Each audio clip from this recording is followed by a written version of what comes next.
Assalamualaikum warahmatullahi wabarakatuh. Waalaikumsalam warahmatullahi wabarakatuh. Shalom, Om Swastiastu, Namo Buddhaya, salam kebajikan dan salam sejahtera untuk kita semua. Selamat sore kepada Ibu Lanti Mustika Irtiani Irwan MPD selaku dosen pengampu mata kuliah Bahasa Indonesia serta teman-teman kelas C2 yang berbahagia. Perkenalkan, saya Marani Sirna selaku moderator yang akan memandu jalannya presentasi karya tulis ilmiah oleh kelompok 5 yang mengangkat judul Analisis Penerapan SAKMKM terhadap Kualitas Laporan Keuangan UMKM. Namun, sebelum kita masuk ke dalam pembahasan, izinkan para pemateri dari kelompok kami untuk memperkenalkan diri terlebih dahulu. Saya Maya Mesri Anggraini dengan NIM akhir 179 sebagai pemateri 1. Saya Maila Kamisari dengan NIM akhir 048 sebagai pemateri 2. Saya Azamil Famanza dengan NIM akhir 035 sebagai pemateri ketiga. Saya Abdul Aziz Maulana Saputra dengan NIM akhir 118 sebagai pemateri keempat. Baik teman-teman sekalian, saya yakin kita semua pernah atau bahkan sering melakukan transaksi dengan UMKM. UMKM merupakan tulang punggung perekonomian Indonesia yang menyumbangkan lebih dari 61% ke PDB. UMKM sebagai entitas usaha, sudah sepatutnya UMKM ini memiliki laporan keuangan yang sesuai dengan standar. Namun, fakta lapangannya UMKM ini seringkali belum menggunakan laporan keuangan sama sekali. Nah, melihat hal itu, Ikatan Akuntansi Indonesia mengeluarkan standar akuntansi keuangan yang sudah disederhanakan dan disesuaikan dengan UMKM, yaitu standar akuntansi keuangan entitas mikro, kecil, dan menengah atau yang sering disingkat SAKMKM. Namun, lagi-lagi, UMKM yang sudah terlanjur nyaman untuk beroperasi tanpa menggunakan laporan keuangan ini masih tidak menggunakan SAKMKM yang sudah disediakan. Hal itu dikarenakan mereka yang kurangnya pemahaman terhadap SAKMKM itu sendiri, kurangnya sumber daya manusia untuk melaksanakan kegiatan administratifnya. Dalam penelitian ini, kami menggunakan dua rumusan masalah, yaitu bagaimana penerapan SAKMKM terhadap laporan keuangan UMKM dan mengapa SAKMKM harus diterapkan dalam membuat laporan keuangan UMKM. Dan tujuan dari penelitian kami juga dua, untuk mengetahui penerapan SAKMKM terhadap laporan keuangan UMKM dan untuk mengetahui penyebab SAKMKM harus diterapkan dalam membuat laporan keuangan UMKM. Selanjutnya adalah penjelasan variabel X yang akan disampaikan oleh pemateri 1, yaitu Maya. Kepada Maya, saya persilakan. Baik, terima kasih atas kesempatannya. Di sini saya akan melanjutkan pembahasan selanjutnya mengenai variabel X. Seperti yang sudah disebutkan sebelumnya, bahwa judul penelitian kami adalah analisis penerapan HKMKM terhadap kualitas laporan keuangan UMKM, di mana fokus pada variabel X ini adalah pada aspek penerapan. Dan untuk menduduki konsep ini secara tepat, kami merujuk pada KBBI atau Kamus Besar Bahasa Indonesia.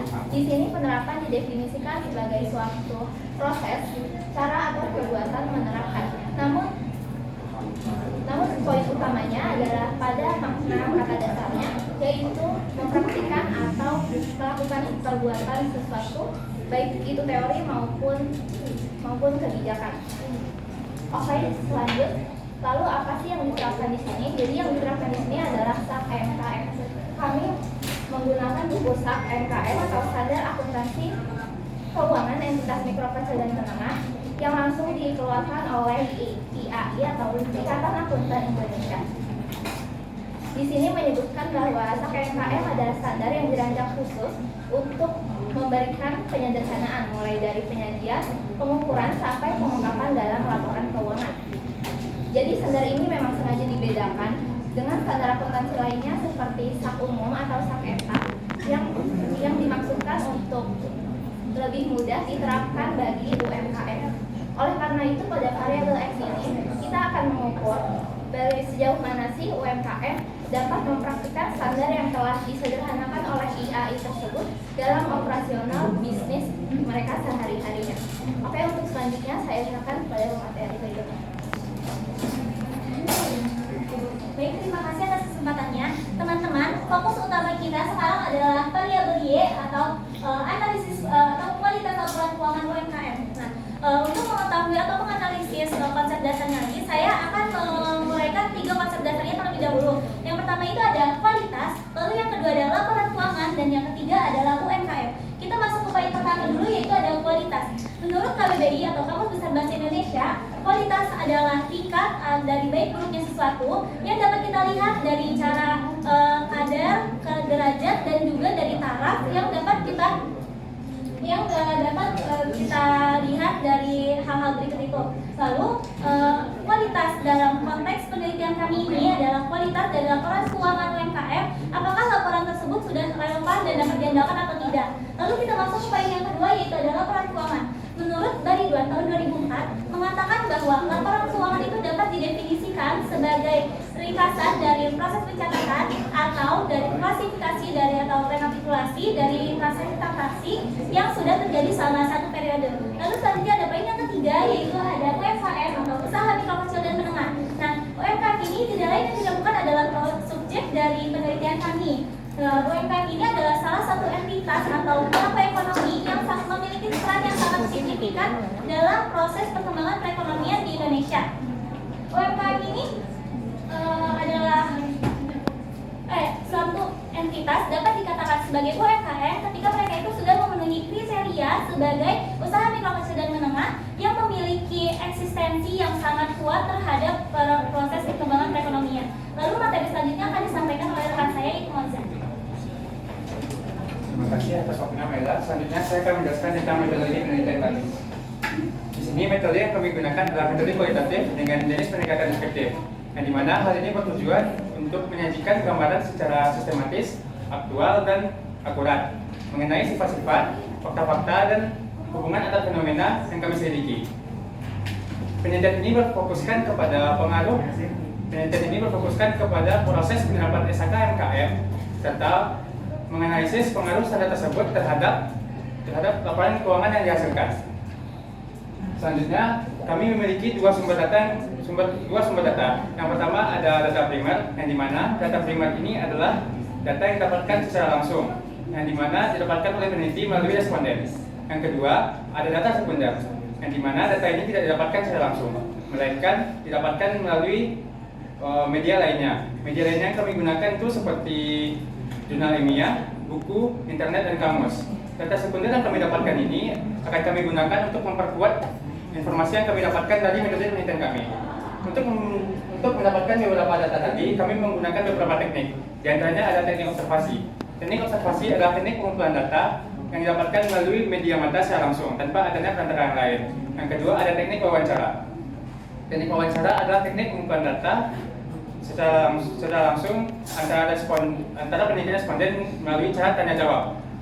Selanjutnya, responden yang kami wawancarai ada 4. Yang pertama ada Ibu Eka Merdekawati, SE MAK sebagai dosen pengampu mata kuliah akuntansi bisnis dan jasa. Yang kedua ada Bapak Danuar selaku pemilik UMKM Basdeng di kantin sekolah vokasi IPB University. Yang ketiga ada Ibu Yani selaku pemilik UMKM Aneka Warung dan Lodaya di Jalan Lodaya 2. Dan yang terakhir ada Ibu Imas selaku pemilik UMKM Warung Nasi Barokah di Jalan Lodaya 2. Selanjutnya akan dilanjutkan oleh rekan saya. Oke, bismillahirrahmanirrahim. Berikutnya kita masuk ke waktu dan tempat penelitian. Untuk waktunya terbagi menjadi 3, ada Selasa 11 November, Kamis 13 November, dan pada Selasa lagi 26 November pada tahun 2025 dengan tempat penelitian yang berbeda, mulai dari kantin SPIPB, warung aneka jajanan Lodaya, warung Barokah, dan terakhir lab akuntansi SPIPB.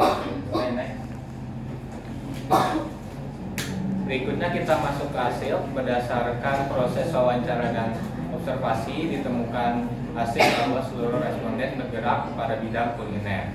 Seluruh responden menyatakan sudah mengenal SHK MKM tetapi tidak tertarik dan tidak menggunakan SHK MKM. Penyebab dari fenomena ini diantaranya adalah tidak adanya latar pendidikan akuntansi, kemudian juga laporan nasi dianggap rumit dan juga kebingungan dalam pemahaman. Padahal SHK MKM ini adalah laporan sederhana yang bukan hanya tentang pencatatan keuangan, tetapi juga bukti penertiban usaha dan bukti untuk mendapatkan dana. Penyuluhan sudah dilaksanakan baik oleh pemerintah maupun IPB University, tetapi prosesnya belum efektif dikarenakan belum semuanya terjamah dan tidak adanya keberlanjutan pendampingan pasca penyuluhan. Berikutnya saya kembalikan ke moderator Saudari Tara. Baik, terima kasih kepada para pemateri atas pemaparannya. Berikut ini adalah dokumentasi ketika kami melakukan turun lapangan untuk mewawancara UMKM dan juga ketika kami melakukan kerja kelompok untuk menyusun PPT dan juga karya tulis ilmiah. Next. Oke. Dari penelitian yang kami lakukan dapat disimpulkan bahwa UMKM itu seringkali sudah mengetahui atau sudah pernah mendengar mengenai SHKMKM.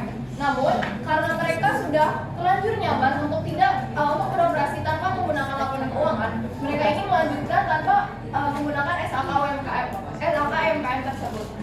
Tetapi SHKMKM ini memiliki potensi untuk digunakan secara masif oleh UMKM. Karena penggunaan SHKMKM ini dapat memberikan beberapa dampak positif kepada UMKM, yaitu ketika UMKM ini ingin mengajukan pinjaman ke bank ataupun ingin mendapatkan sponsorship, itu mereka harus memiliki laporan keuangan yang sesuai dengan standar. Dan jika mereka menggunakan SHKMKM ini, mereka bisa mendapatkan kedua hal tersebut.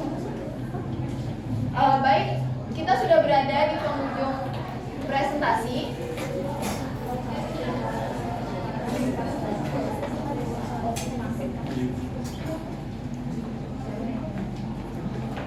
Mentari senja tampak berseri.